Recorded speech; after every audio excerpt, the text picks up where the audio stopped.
Dark Star by Henry Stevens. The Hidden History of German Secret Bases, Flying Discs, and U-Boats. Um, this is a very interesting book. I've got, I think, two or three different books by Henry Stevens, and all of them have some really fascinating information about Nazi aircraft programs and a lot of stuff, very advanced technology that was coming out towards the end of World War II.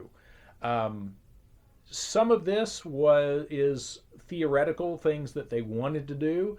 A lot of it, though, was in the prototyping stage, almost ready for application in the field. Which, of course, begs the question how the war would have gone had they actually made good on some of their technology. Really amazing technology in here.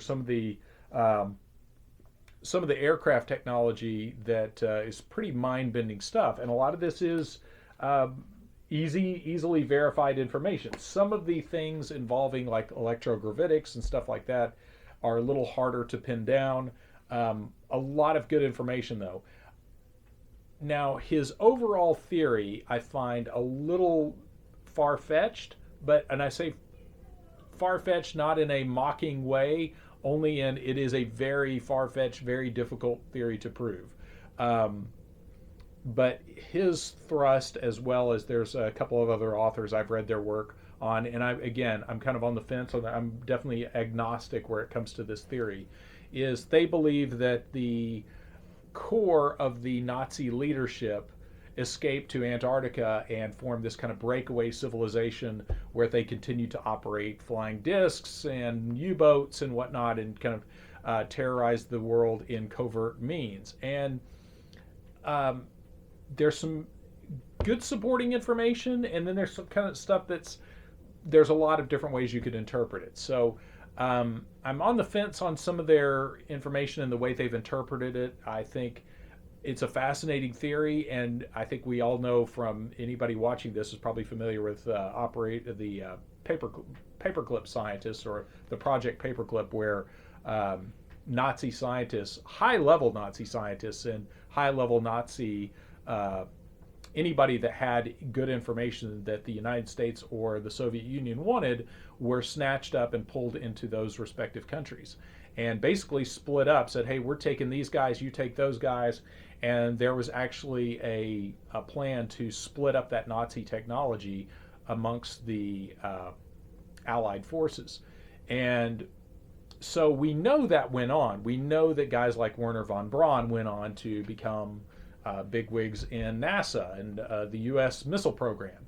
So there's no doubt about that part that um, the Nazis did continue a lot of their research in the United States, and that is very unsettling. Some of the stuff that they continue to do, some of the programs that continued on after the war, the MK Ultra program, for instance, is really a continuation of a lot of Nazi programs that were taking place in concentration camps. So that's hence the MK Ultra. That's the German acronym for mind control. Um, so there's a lot of that is verifiable.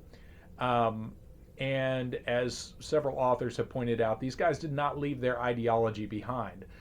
They were into some really messed up stuff, and a lot of them were transplanted to San Antonio, down to Lackland Air Force, what probably became Lackland Air Force Base. So there's definitely something to that idea of the Nazis kind of regrouping elsewhere. Um, but is it as extensive as Mr. Stevens describes in this? I don't know. But he does list a lot of. I've got this marked in a few places about some islands off the coast of Spain where they had a secret submarine base. There's some really interesting stuff like that throughout, and a lot of the technology in this is really interesting.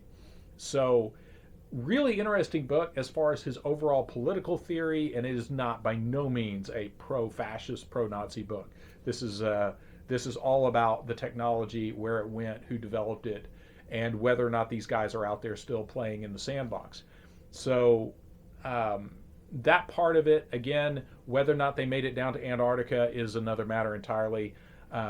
But fascinating book. And this is one that I picked up and read on vacation one year, and pretty much read it cover to cover in just a couple of days, because a lot of fascinating stuff in here. And this is another one of those books that you'll find yourself continually going back and forth and searching on your phone some of the stuff that's in here.